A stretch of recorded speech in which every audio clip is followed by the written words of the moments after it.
This episode is brought to you by State Farm. Listening to this podcast? Smart move. Being financially savvy? Smart move. Another smart move? Having State Farm help you create a competitive price when you choose to bundle home and auto. Bundling, just another way to save with the personal price plan. Like a good neighbor, State Farm is there. Prices are based on rating plans that vary by state. Coverage options are selected by the customer. Availability, amount of discounts and savings, and eligibility vary by state. This episode is brought to you by Indeed. You're ready to move your business forward, but first, you need to find the right team. Start your search with Indeed-sponsored jobs. It can help you reach qualified candidates fast, ensuring your listing is the first one they see. According to Indeed data, sponsored jobs are 90% more likely to report a hire than non-sponsored jobs. See the results for yourself. Get a $75 sponsored job credit at Indeed.com/podcast. Terms and conditions apply. Unfiltered discussions, unexpected guests. No topic is off limits, from sex and relationships to the human condition, personal anxieties, and so much more. The only talk show of its kind in the world. This is The Last Show with David Cooper. Hello, welcome in. Pull up that bar stool. We're going to cover a lot of curious stuff tonight, and here's some of the things you're going to learn on the show. Want to know the secret to get somebody to admit to their bad behavior? Turns out you don't need to shame them. You just compliment them first. In 10 minutes' time, we'll cover the sneaky psychology trick that makes people suddenly tell the truth, even about the stuff they'd rather hide. And after that, sleep questions answered. Specifically, why does your sleep get all messed up this time of year? Your stress levels out of whack. What is winter brain? We'll give you answers to those questions and tell you what you need to know about my favorite named disorder, SAD, seasonal affective disorder. Do the lamps work? Should you take melatonin? That will all cover halfway through the hour. That is some of what we'll do on the show tonight. There will be more. For now, let's dive in. Want to be part of The Last Show with David Cooper? Call us and join the conversation. 1-888-505-6644. Thinking of getting a tattoo for the holidays? Well, you might want to think twice, as actress Dawn O'Porter, wife of Chris O'Dowd, that actor from the movie Bridesmaids, admits she has a tattoo on her bottom of a kebab shop to honor her husband. Here to discuss this is our foreign correspondent, Tony Five, who reports live from the scene of Dawn O'Porter's bottom, or at least somewhere near her bottom in London, England. Tony, welcome to the show. Good day, my friend. Good day. You got so much wrong there. She is Dawn O'Porter, but she's actually Dawn Porter. She added the O when she met and married Chris O'Dowd, which is always a weird thing, that she added the O to make her, but not the O'Dowd. She just added the O so that she's Dawn O'Porter, so that people remember love that. her. My girlfriend's last name starts with a K, so I should change the C in Cooper to K Cooper if we get married. That would be amazing. Why don't you do that? I would love you to do that. That is the great question. So walk me through what this tattoo is. Side note, we're going to talk about regrettable tattoos here because I might have one or two or 25. And I don't know if you have one. We'll get to that in a second. Walk me through Dawn Porter or Dawn O'Porter's tattoo that she got. Well, they met and got married in 2012. It was kind of a whirlwind sort of wedding. They sort of... She decided to get Munchies, and the Munchies is a kebab shop, right? So the kebab shop is called Munchies. So she decided to get that as sort of like just a week before she got married to him, as sort of an affection of her love, because that's where they met. Get what, Tony? You're just saying she decided to get Munchies.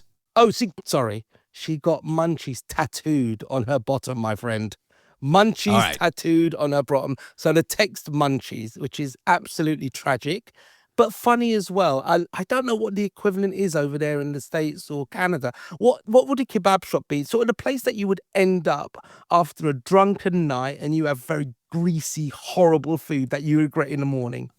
Probably like a pizza chain, maybe a fast food chain. Yeah, something like that. Or even a Greasy Spoon diner. So basically she got that, and funnily enough, she doesn't regret it, although it does bring up the topic of regretful tattoos. It certainly does. Okay, so she gets this on her bottom. I like the idea of matching tattoos. My girlfriend has a matching friendship tattoo with her two best friends. Okay. And I have a matching tattoo, drum roll please, with my ex-wife of where we got engaged. It's a doodle that she made of the facade of the building at which we got engaged. She has it on her, how best I say this for radio? She has a tattoo. What? No, not on her tuchus, on her side bust, I'll say. And I have it on my forearm. And we have matching tattoos. And we got them when we were in our mid-20s. And people often ask me, do I regret it? And the answer is kind of. But I think tattoos are really like scars of where we were in our lives when we got them. And I don't regret being at that place in my life when I got it. Right. It's just kind of weird that my ex has her family or whatever, and I've got my life here, and we just have these matching tattoos that every time I look at my arm, it's a moment in time where I was at one place, I am not at that place anymore. Would you ever consider having it lasered off or removed or covered? No. See, the thing is, when people are like, oh, I don't want to get a tattoo because I worry I'll regret it, that's baked into getting a tattoo. It's like having kids is not an amazing experience completely. Having a child can drive you to one of the worst moments of. Well, think about it. Having a baby when you're underslept and the baby is screaming and you haven't slept in 10 years and you're trying to figure out how you're going to pay for this and you're fighting with your partner and this, that, and the other. Having a baby is not like an all good experience. It's a holistic experience. And the reason you go through it is for the good and the bad. And I feel like tattoos are that way too. You go through it knowing you might regret it at a future date. And holistically, I chose to have that experience. And so I accept it. If you're the kind of person that if your life changes and you're not going to like your tattoo, don't get it. That's baked into the process. I mean, I agree. I feel the same way about sushi. Like if the fish is raw and you get sick from it, you have it anyway, And you talk about having sushi with your friends all the time, but I feel it's like that for me. But no, I agree. In terms of a tattoo, I would love a regretful tattoo. I think I'm too sensible to do that. I overthink things. So, the tattoos I have are kind of like, they're either repeated. So I've got a few paper planes that are symbolic of sort of times and people. And I remember that. I've got a couple of bits of text that means something to me. And the last one that I always wanted to get is this wonderful sort of sculpture that I've spoken to you about before. That's from Burning Man. I think it's called The Child Within. And the description of it is basically two adults sitting away from each other in a wire frame mesh, but inside is two illuminated children touching hands. And if you Google it online, I think it's called The Child Within Burning Man, you'll see it. It's beautiful. And I'd love that piece. But I never knew that about you. I was at Burning Man and stumbled upon that art without knowing that it was there, without knowing anything about it, with a new friend I had made who I became very close with afterward. And I remember stumbling at that art and being so amazed by it. It's these two adults. The adults are fit back to back. Their heads are kind of slouched down. It looks like they've gotten in this fight. And then within the wire frame of these two adults are two children illuminated, touching hands, very open and curious. And it's just a wonderful piece of art. You should get that tattooed on you. You wouldn't be the first person. No, it's quite a common tattoo, especially people like burners who have been there before and it made an impression on them. But just the thought of you walking like through the desert at night and seeing this illuminated thing is so surreal to me. I think it would, really, really affect me. It sounds amazing having seen that. That must have really touched you, just seeing that. It certainly did. And I saw it at night. It was at dusk, so I could see the wire frame of the sad adults with the illuminated children very well. But back on to the point, I think if you're regretting a tattoo is part of it. Anyone who has enough of them regrets one or two of them. I would never get it lasered off. I like that I regret it in a way, if that makes sense. I like the holistic experience of the mistake and the knowledge of the mistake and where I was at a point in time back then and where I am now. I like what that all represents, even though I kind of do regret it in some sense, because here I am with my ex-wife having a matching tattoo. As you said, like a battle scar. I wonder whether she's still got it on her side cleavage. Oh, a side bust. I don't know. She might have gotten it lasered. We don't speak on the regular, believe it or not. That would be interesting. As most exes don't do. Would you have have you got another tattoo in mind? Because most people, once they have a tattoo, it's quite an addictive process. People have a thought of their next one. Have you got one in mind? I have one that represents my one grandmother. I have another that represents my other. My mother's father died when I was very young. I never knew him, so I might get something for him. But my grandfather on my dad's side, who I knew until his 90s, Wow. I want to get something to represent him, so I'll do that. The irony of which, my grandparents, all Jewish, if they knew I had a tattoo, they would probably kill me, but they're not around anymore, so now I have lovely tattoos representing them. That's nice that you would. You don't come across as a sentimental person, but that's quite a sentimental thing to do in memory of a grandfather or grandmother. Yeah, I offload all my sentimentalism onto my ink, and that way I don't have to be a sentimental person. Tony, regrettable tattoos, a kebab shot on your tuchus. Thanks for being on the show. I appreciate you. David, always a pleasure for the cutting and hard-hitting news, David. Tony 5 is our foreign correspondent in London, England. Coming up next, a simple trick to get people to reveal morally questionable things about themselves. All you got to do is get them to talk about their good deeds first. I'll tell you more about it in a minute. Want to be part of The Last Show with David Cooper? Call us and join the conversation. 1-888-505-6644. Don't chew on that, Max. Cooper loves that shoe too. Oh, now he's into Cooper's food. Wow, he is loving it. What do you feed Cooper? Blue Buffalo Life Protection Formula. He never leaves a crumb. I love it because it's made with high-quality protein, nutrient-rich fruits and veggies, and wholesome whole grains. Looks like we're switching to Blue. Blue Buffalo foods are made with the superior ingredients your dog needs to thrive. Can your dog food say that? Visit feedbluefood.com to learn more. For those who know that questioning everything includes questioning this show's existence. The Last Show with David Cooper. Let's say you're asking someone questions for maybe a research survey, and you're trying to get them to admit to their bad behavior. Might it be smart to remind them that they're good people first? Well, a new study says getting people talking about their good deeds makes them more honest about their bad ones. I'm here with someone who worked on that. She's a behavioral economist at the University of Portsmouth in the UK, and her name is Kate Whitman. Kate, welcome to the show. Hi, thanks, David. Good to be here. I love your study. Let's start here at a basic level. Why do people lie or maybe bend the truth when they're asked about morally uncomfortable behaviors that they've done, like on a survey, for example? Well, in a nutshell, we all want to seem like good people, don't we? We all want to seem good to other people, but also we want to feel like good people. So we might embellish the truth a little bit in surveys. So surveys might include moral behavior, but they might include anything like drinking too much, smoking too much, driving badly. But we all want to seem like a good person. So it makes sense that we would embellish the truth a little bit to seem better than we are. So what are the current tools before your study? Like, let's say I'm doing some psychology research and I want to look into people's not so great behavior. How could I get them to try to tell the truth? Yeah, so there's lots of interesting ways that we can get people to tell the truth. So that can be statistical. So you can use some kind of interesting statistical methods. But that might not tell you whether an individual has kind of increased their honesty in a survey. So if you were designing a survey and you didn't know much about survey design, let's say it was your first survey as a psychology student, or if you worked in a business and you were asking a couple of uncomfortable questions, there's not a lot of literature which proves how to enhance honesty in surveys. So there are survey design books which will say sort of start gently and ask some kind of nice softening questions. But there wasn't any evidence to say that that actually worked to enhance honesty before. Cool. So you walk me through the moment when somebody thinks, okay, I've done a lot of good things. I've shown on this survey that I'm a great person. Now I'll admit to my cruddy behavior. What is that moment that goes on with people taking the survey? It's a kind of moral justification.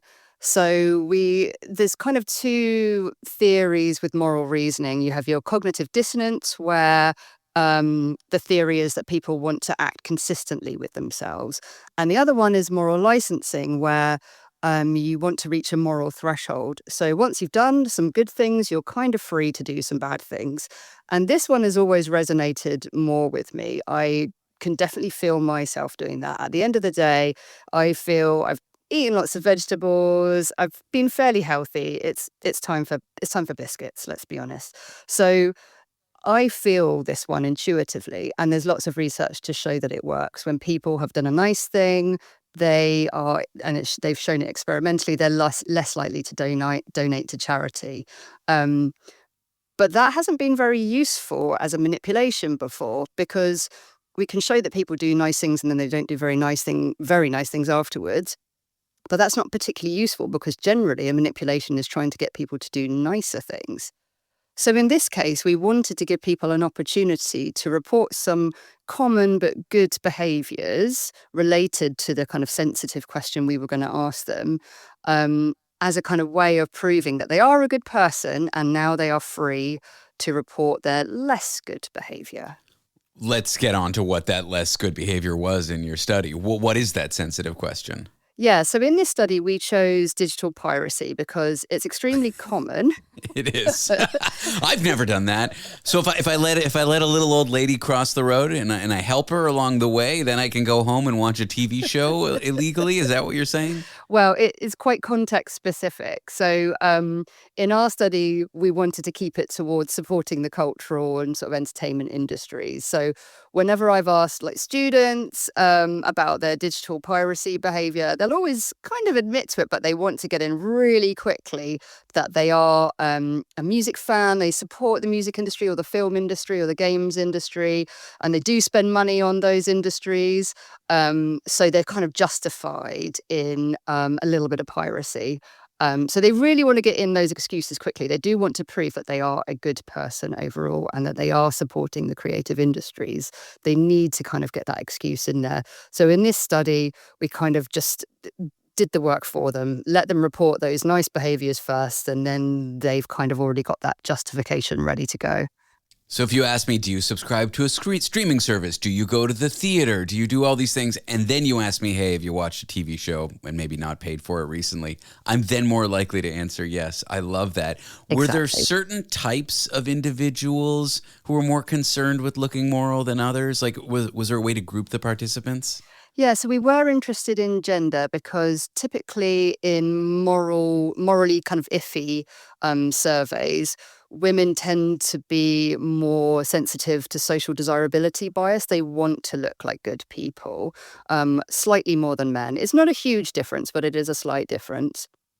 So we were expecting that the manipulation would work a little bit more on women, and that was shown. Women had stronger social desirability bias in the survey, so they underreported more than men their piracy, and therefore the manipulation worked a little bit better on women than men.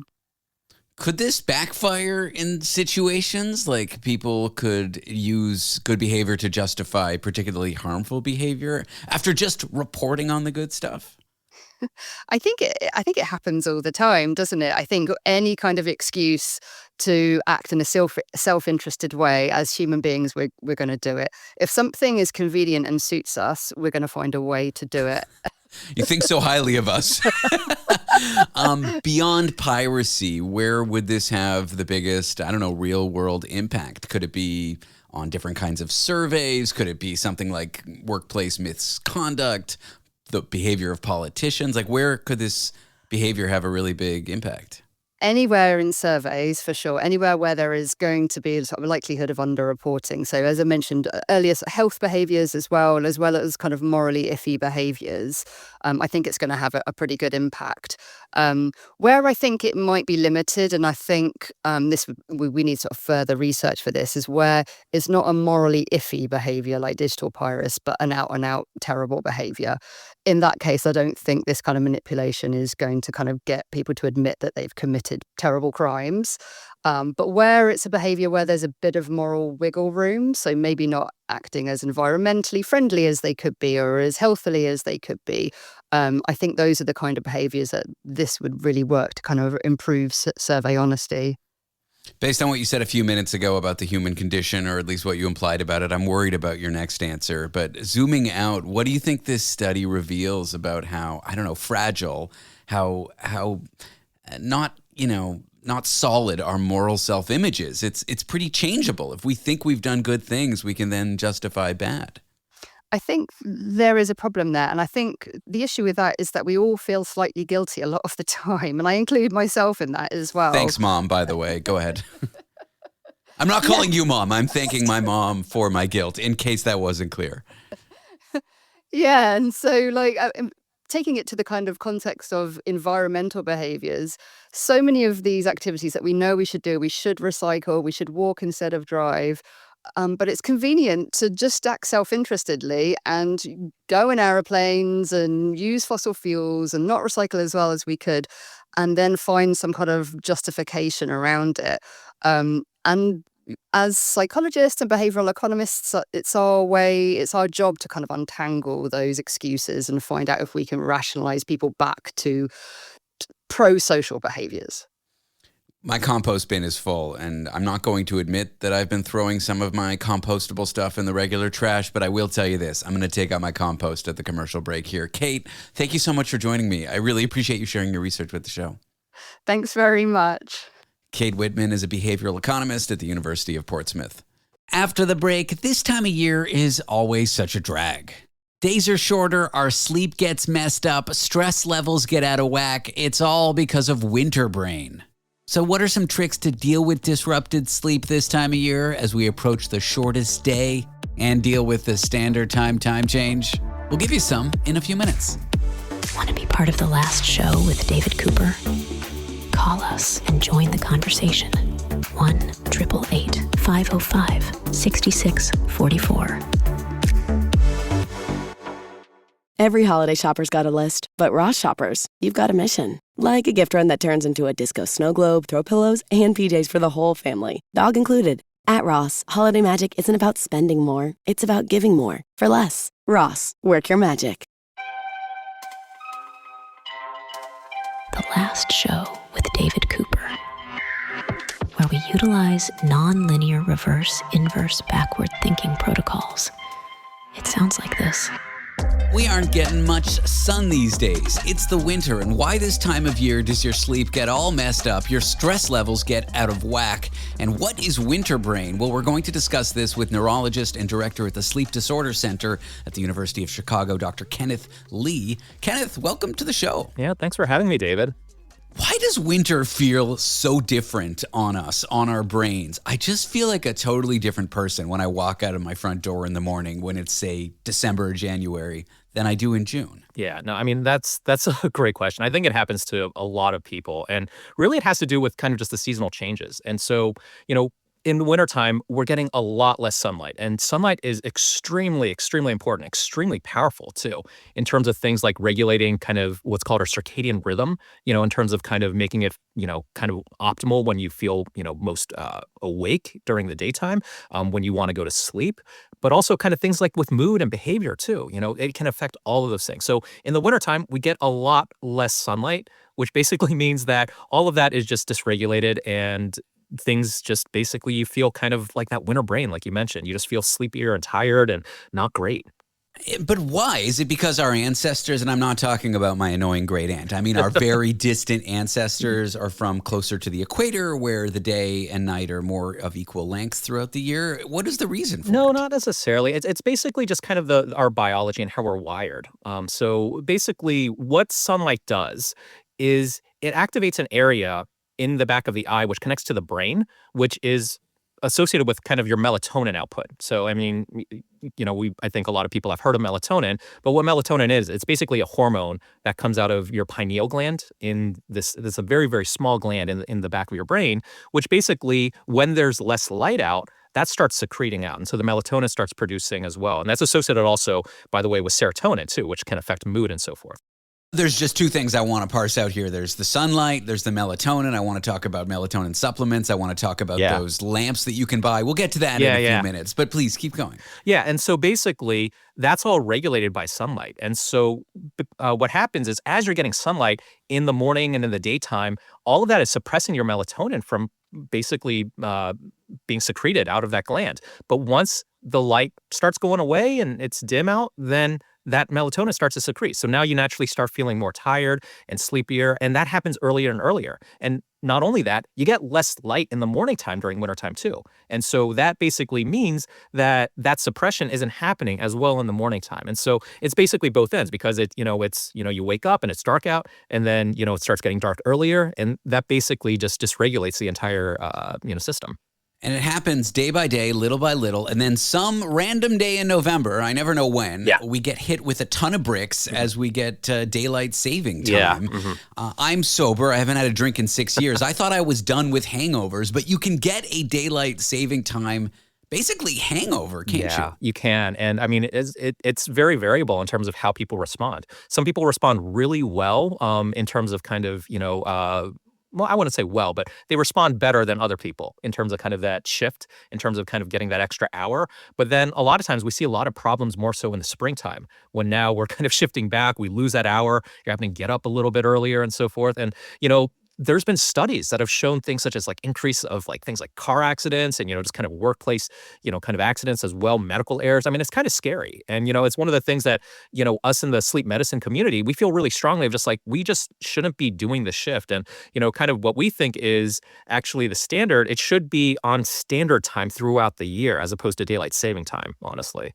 I talked to an economist like a month ago. They were talking about the trillions, maybe billions, I forget the number, but a huge amount of productivity lost due to like winter brain fog during daylight savings time. Saving time. I hate the plural. That's incorrect and not important. Tell me about what winter brain fog is. Like, is that a real thing that happens to people? Yeah, winter brain fog really is kind of just like like you mentioned, it's kind of in the name. It's basically just kind of feeling not optimal, not great. And it's, can be a number of different things in terms of just, you feel sleepier and more fatigue, kind of not necessarily falling asleep, but just kind of feel like, I'm not 100%, I'm kind of dragging through the day and so forth and everything.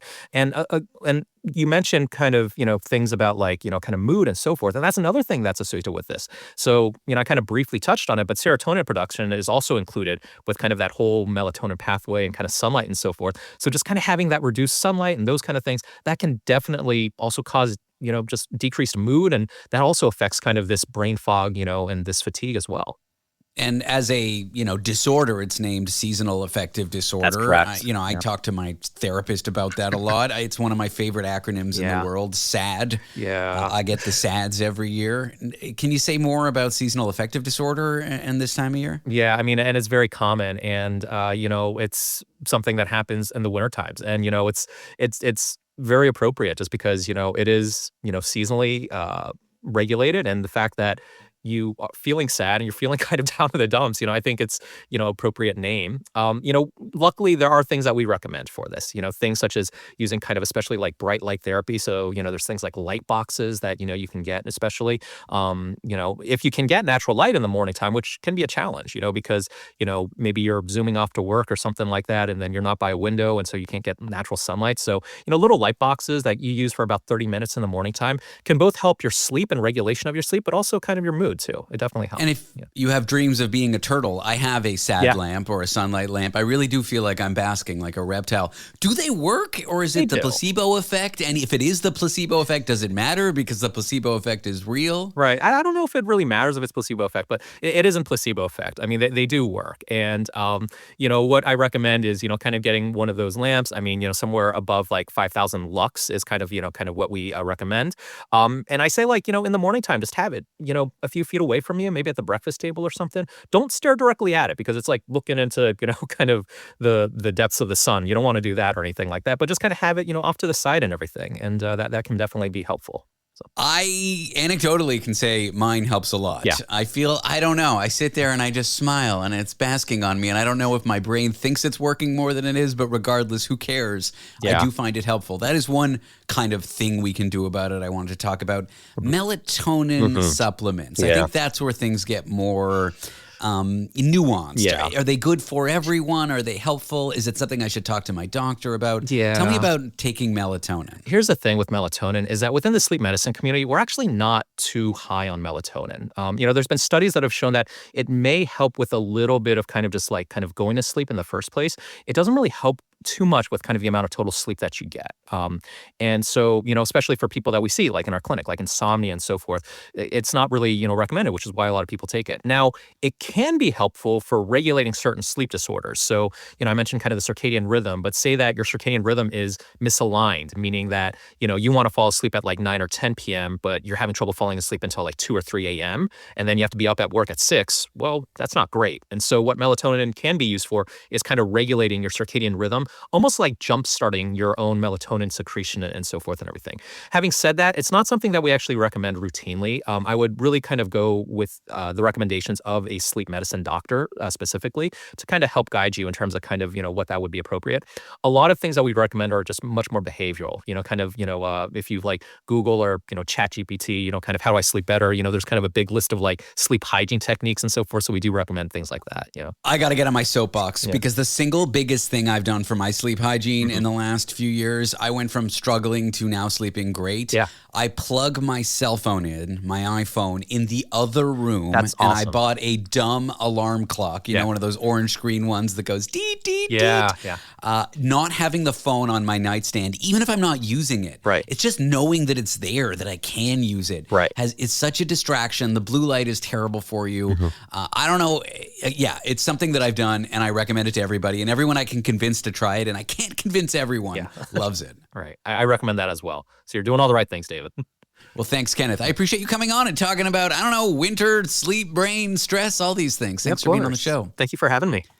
Dr. Kenneth Lee is a neurologist and director at the Sleep Disorder Center at the University of Chicago. After the break, we'll cover some technology stories of the day, including a wild one dealing with movies and streaming. The Oscars have made an announcement that their awards will be YouTube only in about 3 years. A massive blow to cable networks. And why Merriam-Webster chose the word of the year for 2025 as slop. AI slop. Want to be part of the last show with David Cooper?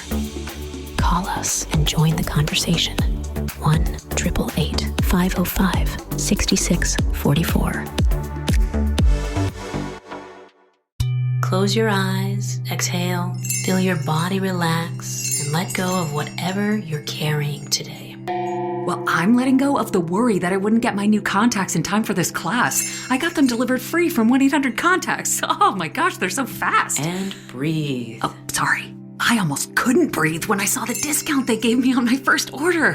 Oh, sorry. Namaste. Visit 1-800-CONTACTS.com today to save on your first order. 1-800-CONTACTS.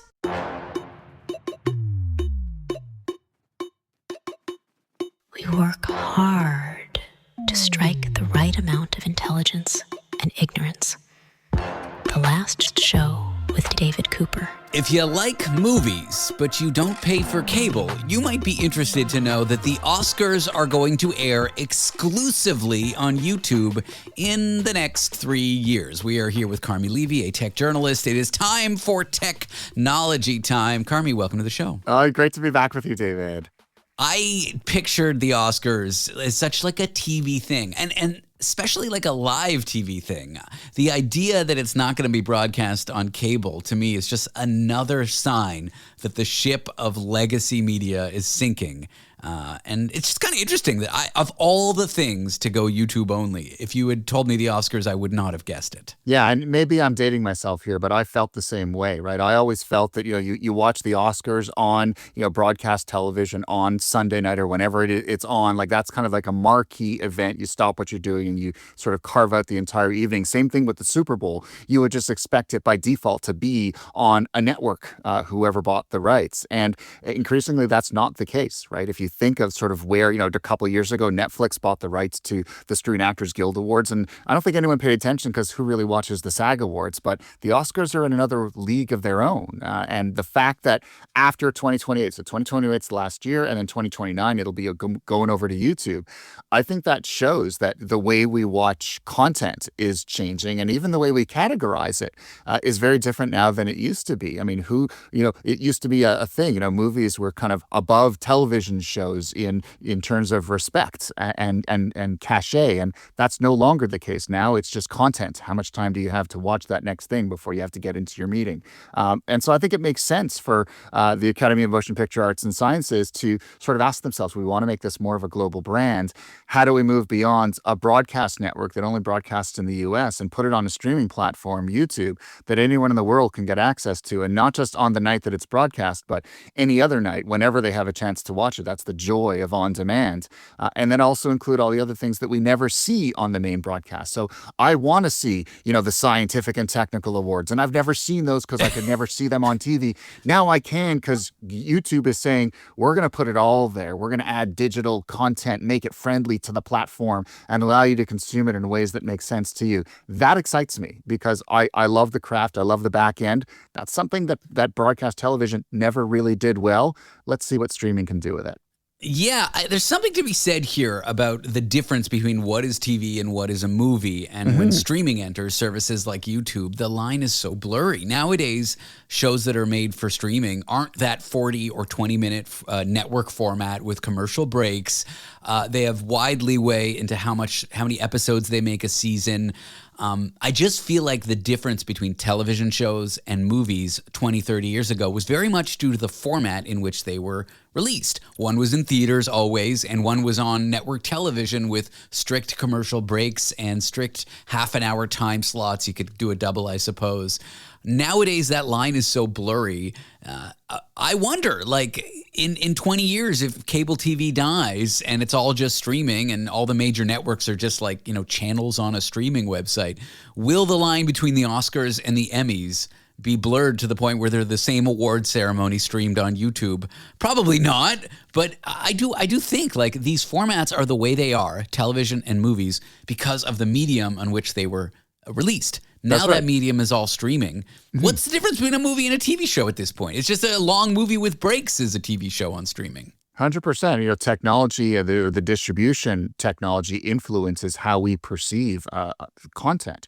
And thanks to digital, those constraints that used to be imposed by linear broadcast are no longer there. And so that frees artists, it frees directors and producers to maybe come up with things or come up with ways of crafting a show that is more engaging, better storytelling. And I think we can all agree that's a good thing. There are works that we've seen on streaming services that frankly would not have seen the light of day in a traditional broadcast environment. And so, we're all the better for it. And if it means that more of us can be exposed to good stuff and, better stories and that enrich our lives, I think that's a positive. And I think that the marquee show of, the Oscars, that broadcast moving over to streaming is a sign of that transition. We sort of reached that inflection point in the era of entertainment technology.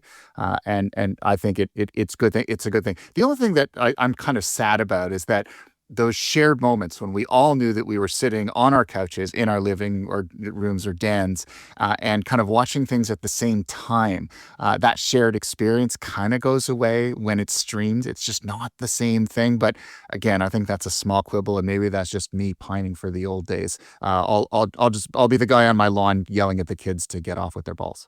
I don't know. I'm watching. Don't talk about children and balls, Carmi. You're not allowed to do that on the show. Fair enough. That's right. Sorry, CRTC. We're talking about tennis balls. Yes. I'm watching Pluribus or Pluribus. I don't know how to say that Latin word. Pluribus, I think, from the penny. Yeah. It's kind of like the hot show of the year in a year where TV felt kind of mid the whole year. TV felt okay this year. And it releases at a specific time every week. Yes, it's streamed. It's an Apple TV show. But everyone I know is watching it that night. Maybe they're not watching it at the exact minute. Maybe that energy that you miss is slightly lost. But when a show is streamed and it's not released in the Netflix style, which is dump it all out at once, and it's released on a weekly cadence, everyone who's into it watches it that night. And so you can still kind of get that with streaming.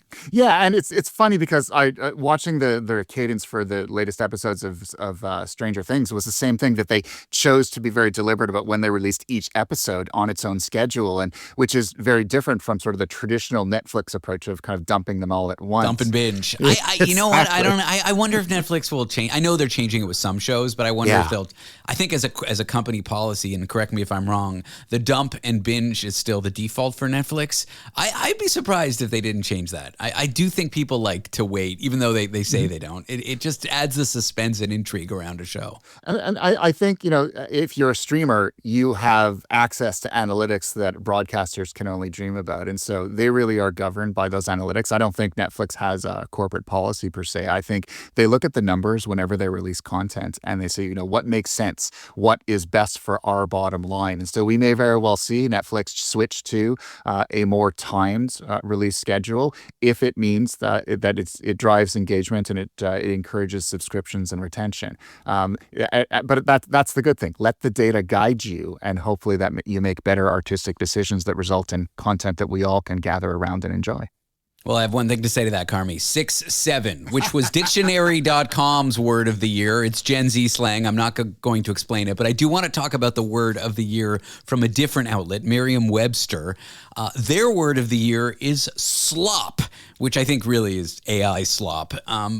This is a word that has kind of entered. Everyone's saying AI slop, and 6 months ago, a year ago, I don't think anyone knew what that meant. Yeah, and even if you don't know what it means now, you're probably experiencing it as we speak, because scroll through your Facebook feed, your Instagram feed, your LinkedIn feed, doesn't matter what feed, most of the content there now is AI generated, and it is by definition AI slop. It's low quality, it's not designed for engagement, it's designed to simply keep you scrolling so they can continue to serve up more ads and make more money. And obviously it's a lot easier to have AI generate this content than to have humans writing it. And so you can usually tell sort of the quality is low enough, and you can sort of see, oh yeah, this was generated by AI. And the fact that Merriam-Webster has decided this is their word of the year, on one hand, when I first saw this, it kind of saddened me. It's like, oh, this is where we've come to, that we have to wade through floods of content that is just not worth the screen that it's written on to get to the things that we want to see and consume. But then I thought, this is maybe a good thing, because it means that it takes something that we had sort of been saying but hadn't really been discussing it, and it puts it front and center. It puts it on everybody's radar, forces us to talk about it, forces us to recognize that this is an issue, that we need to become better consumers of content, and we have a role to play in terms of influencing the algorithm so that they serve up good stuff, not this lousy AI slop. And so I see it as a positive. I think there's an opportunity here for all of us. The future of long-term, also long-term, well, probably not long-term, I can't speak today. The future of long-term data storage is here, and it's silica crystals in 5 dimensions. Okay, maybe not 5 dimensions, but the product is called a 5D memory crystalloid, and it's really cool technology, and it promises to revolutionize how we store data. We're going to discuss that with Carmi Levy after the break. Want to be part of the last show with David Cooper? Call us and join the conversation. 1-888-505-6644.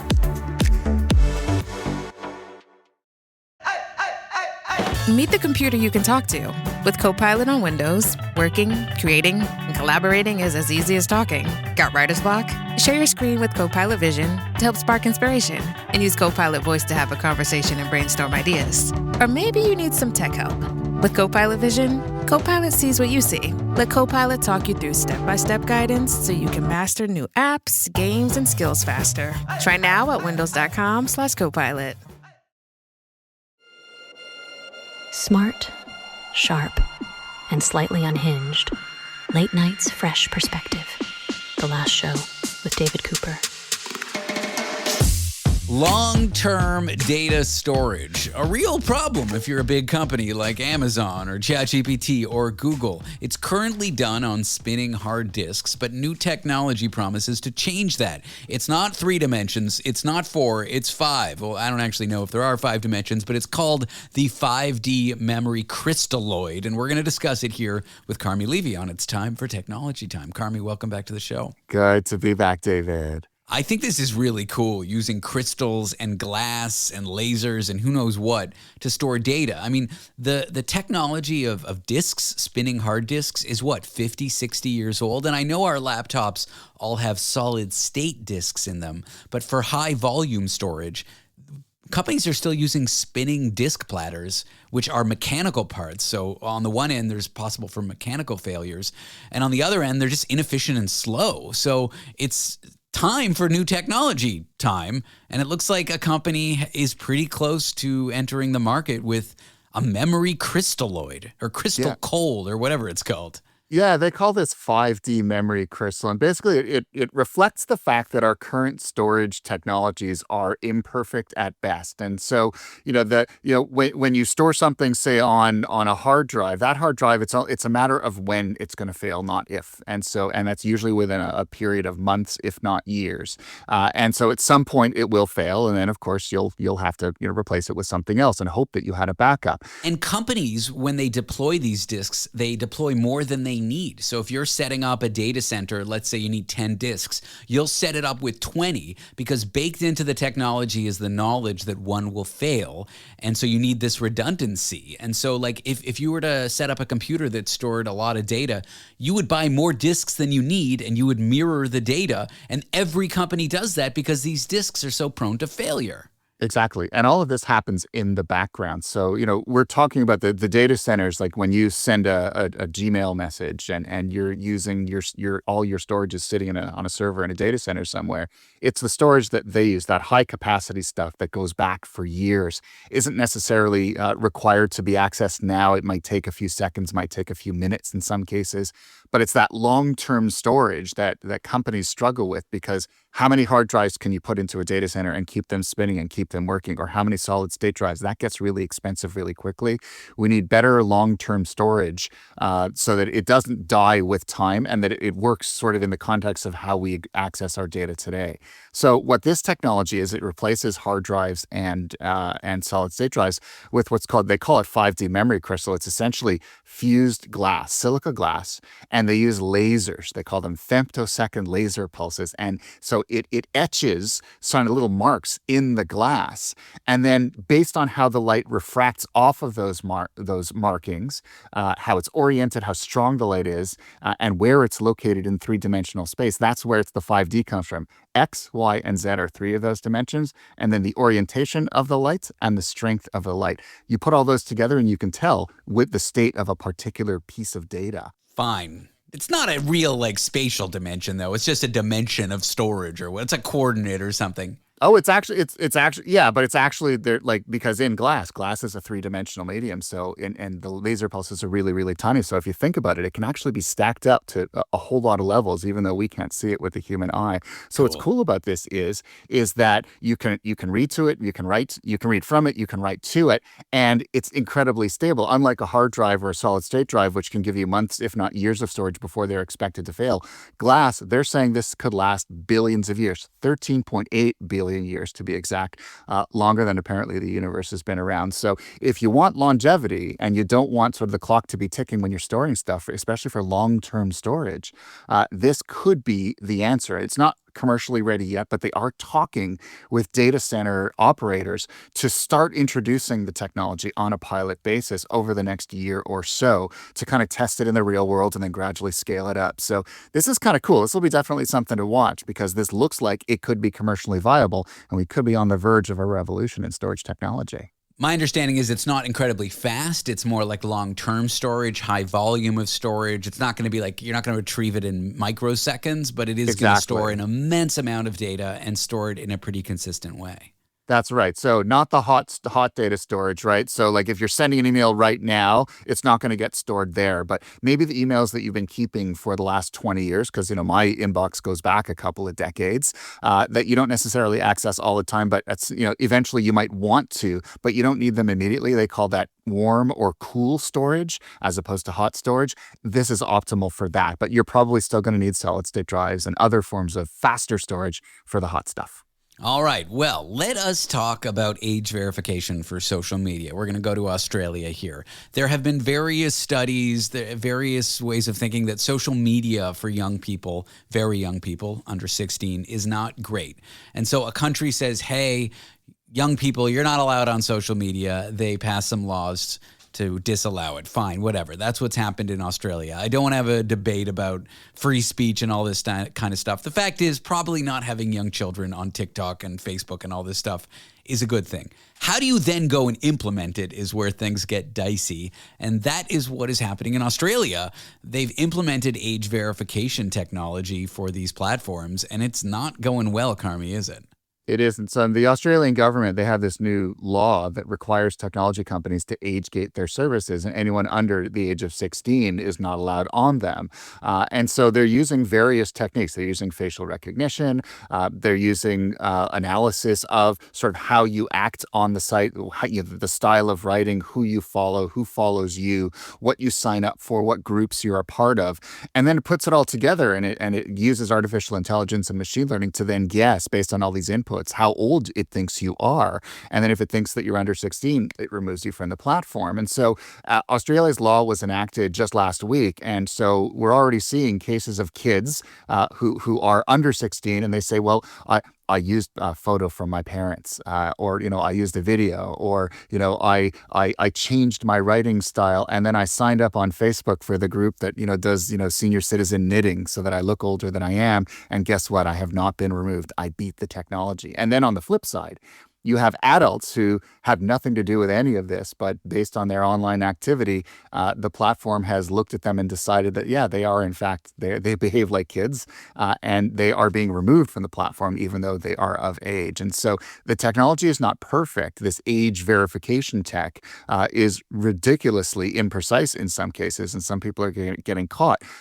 The tech companies are promising, they're saying, give it time. They are not going to be able to go through the millions of Australian teenagers immediately. It's going to take weeks and months for everyone to be covered. But in the meantime, it's pretty clear there are a lot of people falling through both sides of the cracks, and it's leaving a lot of people upset. I don't know how you would begin to implement this well. You don't. I guess you don't. And we called this, right? When Australia said they were going to do this on a national basis, they became the first country to ever try to pull this off. And I said at the time, the technology for this at this scale has not been invented. And Australia is going to get real dirty along the way. It's going to be incredibly messy. And that's exactly what seems to be playing out. I suppose I can think of a good way to do it. Have a national registry that sort of a citizen database that tracks an immense amount of information on you and that links to your password, and you have to use it to log on, similar to like signing on to a website using Gmail. You would sign on to a website using your Australian government login that it tracks you. But then that just opens up a whole can of privacy worms that I'm not happy with. So it's either like ultra surveillance state to do it well, or use AI to sort of let people do it and have their privacy, but then you do a bad job doing it. I guess there is one way to do it, but I'm not comfortable giving up that level of privacy. So I guess there's no good way to do it, really. Yeah. Do we trust the government, to sort of handle all that information? Maybe. The short answer is no, we shouldn't, because, here in Canada, we have the Phoenix Pay system debacle. We have COVID alert. We have ArriveCan. All these examples of the government botching technology implementation, right? So why would we expect they do any better with social media here? Clearly in Australia, they're failing as well. Carmi Levy is a tech analyst, a journalist, and he joins us on It's Time for Technology Time. Carmi, thank you for being here. I appreciate you doing the show. Thanks so much, David. Great chatting with you. Coming up next, the most wonderful time of the year for veterinarians who want to make a lot of cash is now. Why? Not so great reasons. There are holiday dangers for your pets. For example, tinsel kills. Seriously, it does. You should choose pets or tinsel, not both, and we'll tell you why in a minute. Want to be part of the last show with David Cooper? Call us and join the conversation. 1-888-505-6644. Marshall's buyers are hustling hard to get amazing new gifts into stores, right up to the last minute. Like a designer perfume for that friend who never RSVP'd, wish list topping toys for her kids who came too, Belgian chocolates for the neighbor, a cozy scarf for your boss, and a wool jacket for your husband that you definitely did not almost forget. Marshalls, we get the deals, you get the good stuff, even at the last minute. Whew. Find a Marshalls near you. Prepare to have your mind blown as we delve into the complexities of relationships, explore the cutting edge of science, and celebrate the bizarre and beautiful absurdity of the world around us. This is The Last Show with David Cooper.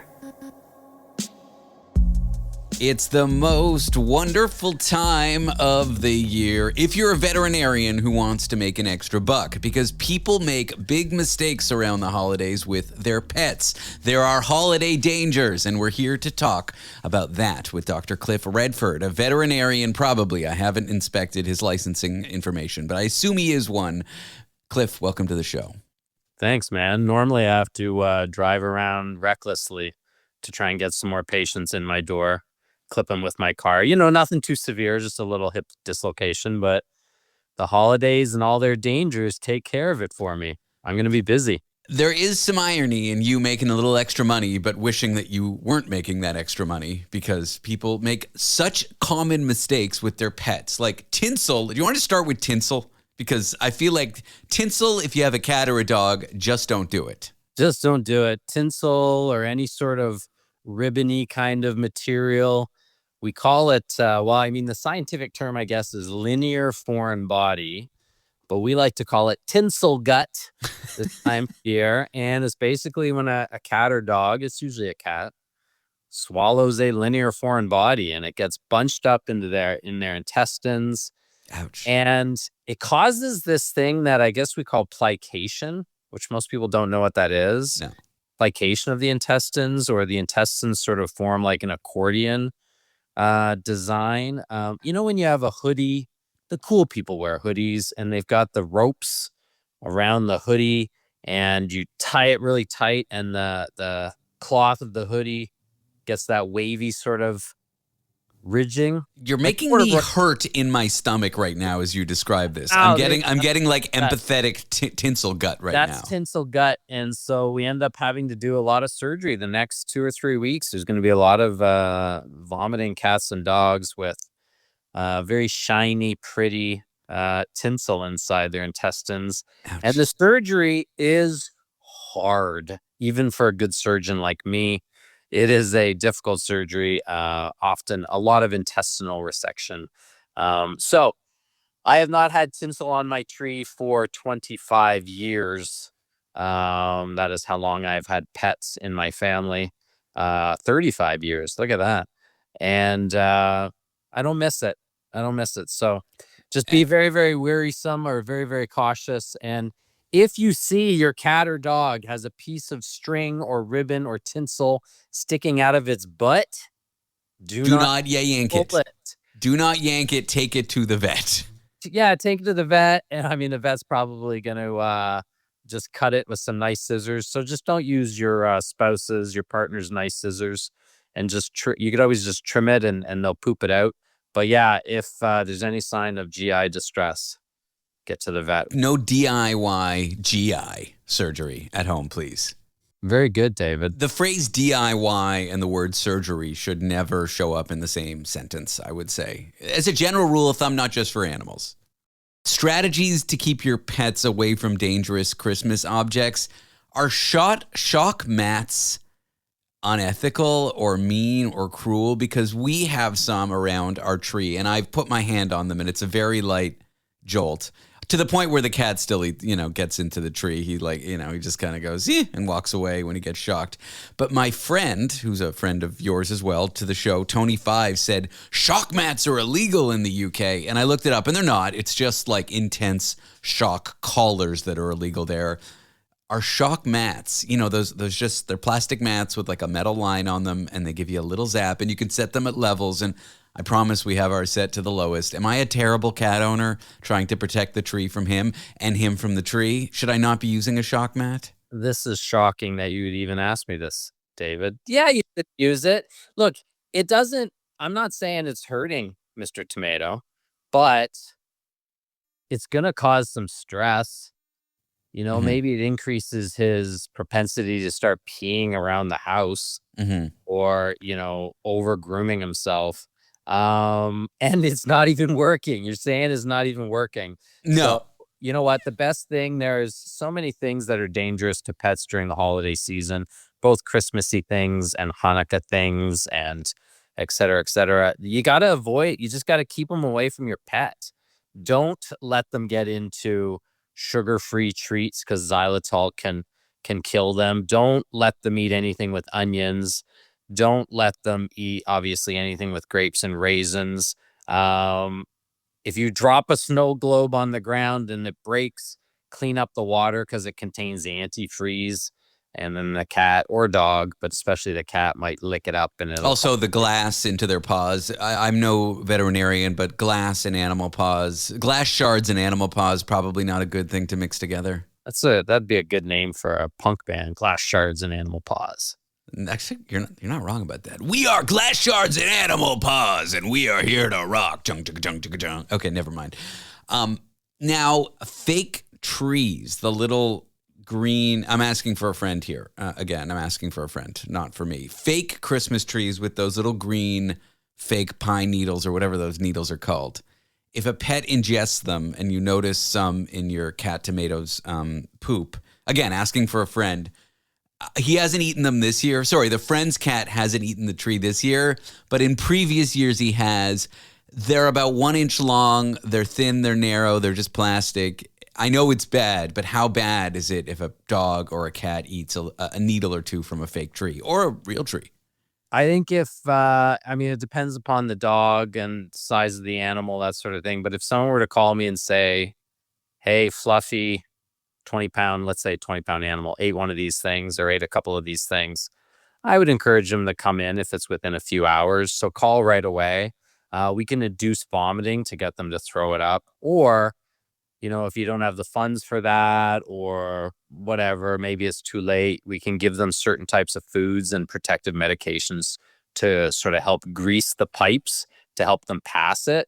But those things can pierce the intestines, and there's no rhyme or reason. I've had patients swallow something enormous, a giant chunk of bone, a giant stick. There's no way this is passing, and it passes without too much, difficulty, maybe a little bit of a pain in the rear, and then, a month later, they swallow something that's a fraction of the size that should pass, and it doesn't. And it hits this sort of flexure, this little corner in the intestine, the sigmoid flexure, or et cetera, et cetera. And so when in doubt, call your vet. Be wary, be aware of what your dog or cat is chewing on. These things are problematic, and I don't want my patients to get sick. The joke is in our industry is we don't want animals to get sick or hurt, but if they do, we want them to come and see us because we are a business. But ideally, it's going to be a boring Christmas. That's what I'm looking for. I'm dreaming of a boring Christmas, as the old song never went. But if it was written by a vet, it might have gone that way. Any other holiday dangers you want people to be aware of? Things that people don't think, like a weird spice that you add to your drink this time of year, your pet eats it and croaks, like anything? Yeah, macadamia nuts are a real problem in cat dogs. And they can be just, people are just eating them, or they can be in fruitcakes. I don't know how many people eat fruitcakes this often anymore. But macadamia nuts can cause hyperthermia, tremors, major GI upset. For those celebrating Hanukkah, is it called a gelt? Gelt, yeah, the chocolate coins with the metal wrapping on the coins. The chocolate's bad. People obviously know that, but we've seen patients come in because they've swallowed the metal wrapping. That people just, some kid, we'll just blame the kid. They just throw it on the ground. All those ones. Alcohol. People think it's funny to feed I'm going to feed my dog some beer. Dogs and cats process alcohol so much faster. So they're actually less tolerant. So don't give your dog alcohol. Just give them hugs and kisses. All right, when we come back, canine parvo, an infectious disease that can affect dogs and wolves, might have a new treatment approved. We'll discuss that with Dr. Cliff Redford, a veterinarian, in a minute. Want to be part of the last show with David Cooper? Call us and join the conversation. 1-888-505-6644. Tito's Handmade Vodka is America's favorite vodka for a reason. From the first legal distillery in Texas, Tito's is 6 times distilled till it's just right. And naturally gluten-free, making it a high-quality spirit that mixes with just about anything. From the smoothest martinis to the best Bloody Marys. Tito's is known for giving back, teaming up with nonprofits to serve its communities and do good for dogs. Make your next cocktail with Tito's. Distilled and bottled by 5th Generation Inc., Austin, Texas. 40% alcohol by volume. Savor responsibly. The last show with David Cooper. Procrastinate your life away with us. Wonderful, miracle, amazing treatments for your pets is what we might discuss here. But canine parvo, it's a real thing, a contagious virus that, well, should we be worried about it? First of all, we're here with Dr. Cliff Redford, a veterinarian. Cliff, I'm not a dog person. What is canine parvo? Canine parvo, and you asked, should we be worried about it? If you love dogs, yeah. If you have dogs, you absolutely should be. Parvovirus is this nasty gastrointestinal virus that was discovered about 45 years ago, and we vaccinate for it, right? Like, you get your dogs vaccinated, get your puppies vaccinated, they're going to be okay. But about 330,000 puppies are infected with this and per year across North America. And unfortunately, it has about a 90% fatality rate without sort of aggressive treatment. Oh, wow. No joke, this thing. It's no joke. And what it does is it strips the absorptive lining, what are called the villi of the intestinal tract. And so, your intestines are supposed to absorb fluid and absorb nutrients and sugars. And it strips that. So now the intestines are just this open pipe. And not only do they have major vomiting and diarrhea and dehydration, but now this lining, this absorptive lining, can't protect the body from naturally occurring toxins and bacteria. So they get this septicemia. And prior to this sort of new treatment, which is now the first treatment USDA approved, that's specific for parvovirus, all we could do was support the patient. We would stick them on IV fluids. We would give them pain medication. We would control their fever. We might give them like a serum transfusion or a plasma transfusion, which is kind of like a blood transfusion without the actual red blood cells. This is not a good quality of life for a dog, though. No, well, they look, they're either going to make it in 3 days or they're not. And unfortunately, sometimes these patients, you think they're doing great, and you go home for the night and you come back and they're not doing great anymore. So it's a real up and down. But now this drug out of a company called Elanco, first USDA approved treatment, it is called TruTect. It is a canine parvovirus monoclonal antibody. So it's basically an antibody against this virus. So we still give the supportive treatment, but we don't have to wait the 3 or 4 days for the body to survive while it heals. It has reduced days in hospital by almost 2 days. So it's almost cut it in half. Animals that are receiving TruTect along with the supportive medication have a 93% survival rate. This is exciting stuff. Is it approved for you to use in Canada? Like, have you gotten your hands on it yet? It is not approved yet in Canada, but it's going to be very, very soon. But we have the option of getting what's called a emergency drug release, in EDR. So a lot of like specialty practices and emergency hospitals will be getting this drug soon. Cool. Now that it's approved in the US and it's USDA approved, we're going to be able to get it in Canada very, very soon, and can even sort of like stock up on it in emergency situations. So this is huge for parvovirus, because unfortunately not everybody is getting their puppies vaccinated, or the puppy gets sick before it can get their vaccines, which happens as well. So yay for pharma science. Yay for pharmascience.com, my new website, probably, where you can order these drugs. You can't, but if you could, that'd be cool, I suppose. Well, maybe not. There's other places to buy it. I wouldn't make much money doing it. I'll stop talking. Let's go to our next new therapy. This is a promising one for feline infectious periodontitis. Periodontist, that's the word. What is that? That's just like their mouths are all messed up and it's infectious? That's not it. What is it? Feline infectious peritonitis. Oh, man, I'm dyslexic and it Very really close. came out. Yeah. Very close. So peritonitis, the peritoneal cavity is your abdomen. Oh, okay, not your mouth. Periodontist sounds like, that's the person who helps you at the dentist, no? Yes. Yeah, I think the periodontist deals with gingivitis. All right. I'm way off here, The itises. Yeah, it's the other end of the cat. So FIP is, again, unfortunately, often fatal in cats. And it is a coronavirus. So it is a coronavirus that mutates within the animal and then turns into this highly pathogenic virus. And it attacks the immune system. And these cats develop either what are called wet FIP or dry FIP. Dry FIP, which is less common and less serious, sort of in the short term, is it is inflammation of the organs. And it's serious. But wet FIP, where they actually get peritonitis, inflammation of the peritoneal cavity, they get fluid inside their abdomen. They look like Sylvester the cat when he drinks that 20 gallons of water. He's got that big giant belly sloshing around. For those who used to watch Hanna-Barbera and Warner Brothers and Bugs Bunny back in the 70s, like I did. Maybe that's why I'm a veterinarian. So we didn't really have treatment for these guys at all. So 6 months ago in Canada and maybe a year and a half ago in the US, it was a death sentence. There's nothing we could do. Even supportive medications, there's nothing we could do. But then this antiviral treatment came out called GS441524. I don't know why they don't have they've not gone to market with this drug, clearly, because it would have some name like Effexinax or something. Effexinax, that's right. Philoprotect or something like that. Yeah.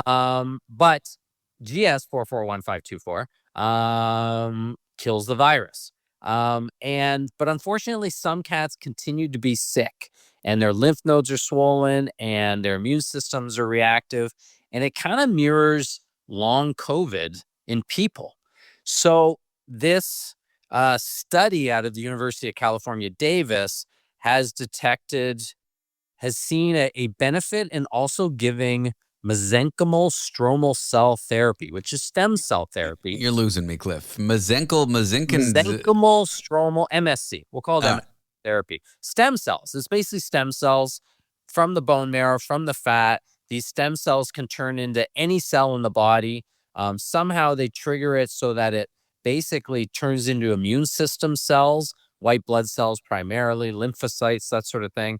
And it balances the immune system. And it allows these cats with air quote long COVID, FIP long COVID, to survive. I've started treating some of my patients with this 441524 and are seeing amazing success. And now there's something for those small percentages that aren't going to recover. The nice thing is this is going to shed light on how the immune system recovers from these severe coronavirus infections in animals as well as in people. So it's a One Health sort of situation. So veterinarians are real doctors, David. I know other ones are. I'm just talking about you when I say I'm not sure you're a real doctor. But for my veterinarian friends, they are real doctors and they're helping animals and helping people and help them help those. And I don't know, that's the other Jerry Maguire spinoff. You're almost like a real doctor, and this is almost like a real radio show, Cliff. I mean, we're very close. Podcast. Well, it's both. I mean, we're live radio, and then, of course, you can download the Last Show podcast at www.lastshow.pizza. Well, no, that's where you find out more information. That's our website. Not important. How do I know if my cat has FIP? If it's just feeling sick and stuff, take it in for blood tests? It's very tricky, yeah. I mean, if they have a giant swollen, water-filled belly and it's not heart disease, it's probably FIP. Now, the thing is this is primarily cats that go outside. So keep your cats indoors. They're going to be fine. And go to the vet. I'm not sure my cat would fare very well out in these mean streets of New York. Dr. Cliff Redford, find him on his podcast, Vet Life. Cliff, it has been a joy having you on the show. Thanks for being here. Thanks, dude. Coming up next, in the office, would you be a jerk for refusing to contribute to a gift? Like, should you give your earned post-tax money and pitch in for a coworker's farewell present? What about for your boss? Should you pitch in for a gift for someone more senior than you? Think about it. We'll weigh in a few moments. Want to be part of the last show with David Cooper? Call us and join the conversation. 1-888-505-6644. Deck your home with Blinds.com. Blinds.com. DIY or let us install. Blinds.com. Free design consultation. Free. Plus free samples and free shipping. Free. Head to Blinds.com now for up to 45% off site-wide, plus a free professional measure. Blinds.com. Rules and restrictions may apply. When the day is done, we're just getting started.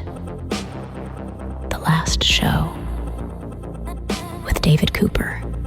Economics adjacent dilemmas. Have you ever gotten into something about money with someone and then wondered, am I the jerk here? Well, that's what we're going to discuss here with economics professor at Toronto Metropolitan University, Dr. Eric Kam. Eric, what a great pleasure it is to have you on the show again. Well, thank you very much. And as someone who is usually the jerk, it's an honor to take this position on the show.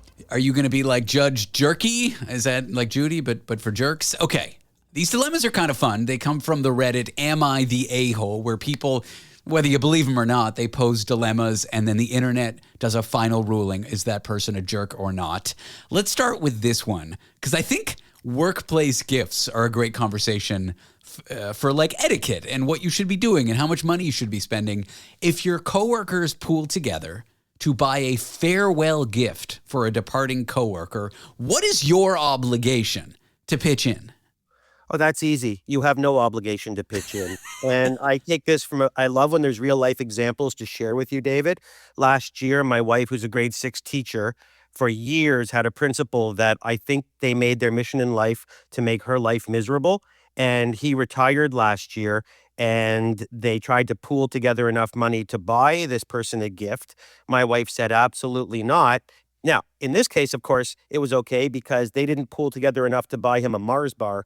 But in general, I don't think that there's any obligation at all. I think that this is like tipping. I think it's volunteerism at best. And I think if you want to contribute out of the goodness of your heart or the season of giving, no problem. Go ahead and do it. But there should be not only no obligation, there should be no pressure. If you're asked and you say, I'm sorry, I don't feel like I can give right now for any number of reasons, leave the person alone. Well, to this specific dilemma, not only was this coworker departing, not only did this person not really want to give the gift, this departing coworker was a jerk to them during their entire tenure at the job. So you're even layering on this other element that we haven't discussed. Like, what if the coworker you're expected to buy a gift for you don't like or treats you like garbage? Then I guess you've already made your point. You have no obligation, but I'd say doubly so in this case. Doubly so, that's right. No, there's no obligation. And I'll tell you, for my wife and I, in these situations, we generally go off the grid, meaning in this case, if we want to buy somebody something, then we do it ourselves. So if it's a graduation gift or any type of gift, we go away from the big pot of gift and we would buy our own thing, write our own card, and know that we did it because we wanted to do it, not because there was any type of workplace obligation. I don't think the workplace is a good place to try to push people into a corner and equate, even if it wasn't the goal, giving and caring. Because those are really two very different things. I don't believe for a second everybody who contributes gives a damn. I think some people contribute because they think there's an obligation, moral or otherwise. And so leave people alone. You want to ask once, and when they don't contribute, just don't ask again. There's something so insulting about post-tax money. Like that's my income. I'm not here for fun. Sure, I like you people. Sure, you're my work friends, but I wouldn't come in here if you weren't paying me. And now you're asking me to use my post-tax money to buy a coworker a gift. Already offensive. I already know what your answer is to this next one, but I want to cover it because I think it's so important and I think it's such a faux pas. Gifts at an organization, in my opinion, should always come from the top down, from senior management to management, from management to the individual employees, from the individual employees to the interns. You should never be expected to give gifts in the other direction. And so my question or my dilemma is, if you're being asked to pool money to give your boss a gift, okay, or give the CEO a gift, that is so inappropriate. You shouldn't even ask. I don't even want to weigh in whether it's a good thing to do to say no. You should be able to say no. It should not even be done. You should not even, a company should never expect employees to give gifts to their bosses. No, they should never expect it. Listen, there's only one reason to give a gift to your boss, and that's to be a suck up. So you want to show your boss, look, I like you more than the next person. And then your luck, they'll whisper in the boss's ear, that person contributed nothing. And then you're into a bunch of office politics that you tried to avoid in the first place. But I actually, you bring up a really good point. Gifts flow from the top down. I think there's nothing wrong with a boss rewarding for any reason the people who work under them, so to speak, with gifts, be it monetary or otherwise. You can give gift cards, you can give anything. I think that's wonderful to say thank you to the people that make me look good on a daily basis. But rest assured, that person at the top of the food chain makes way more money than you.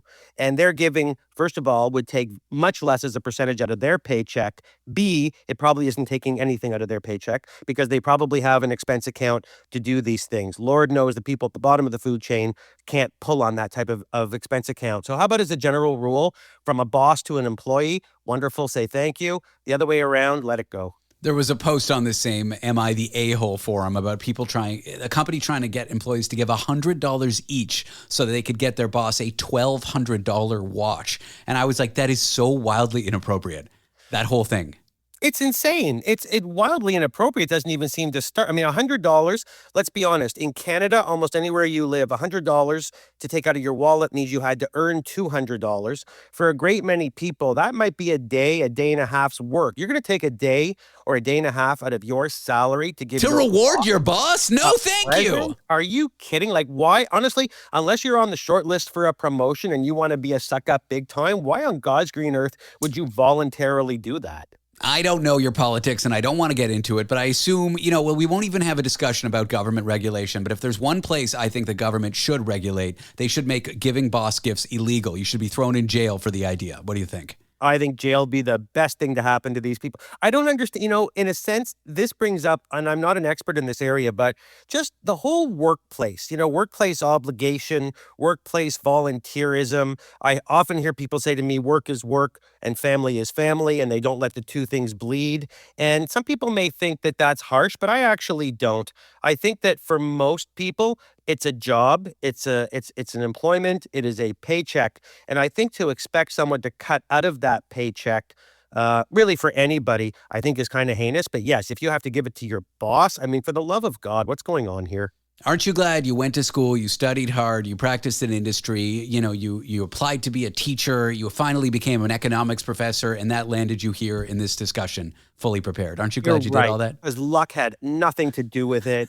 And the fact that I was able to live at home, rent-free, stress-free, had nothing to do with it. And it was all me, me, me. And maybe there's your problem right there in your workplace.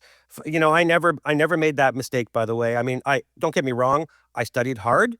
But a lot of things have to break your way to be successful in this world. Oh, I was just making a joke that we're doing this ridiculous content and you're your professor.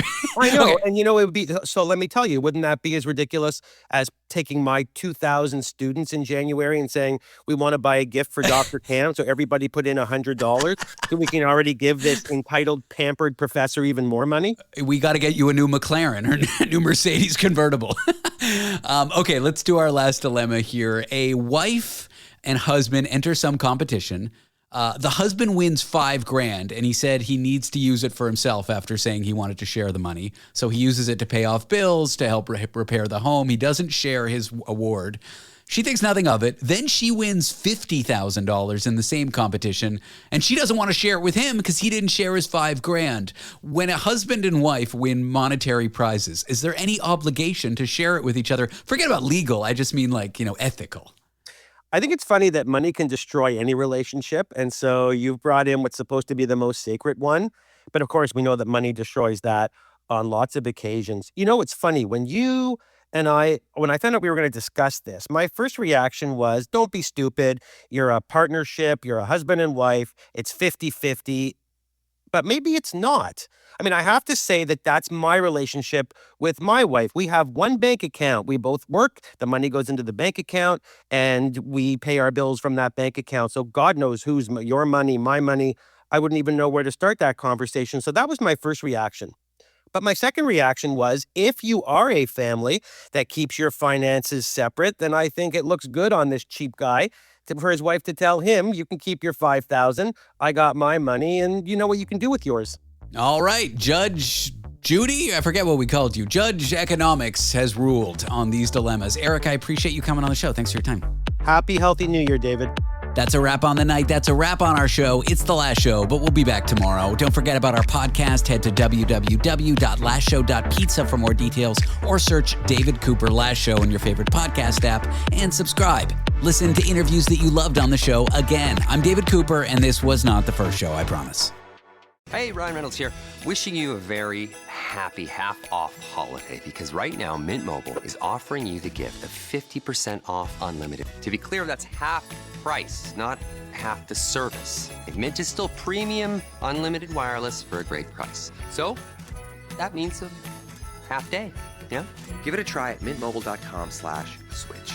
Upfront payment of $45 for 3-month plan, equivalent to $15 per month required. New customer offer for first 3 months only. Speed slow after 35 gigabytes if network's busy. Taxes and fees extra. See mintmobile.com.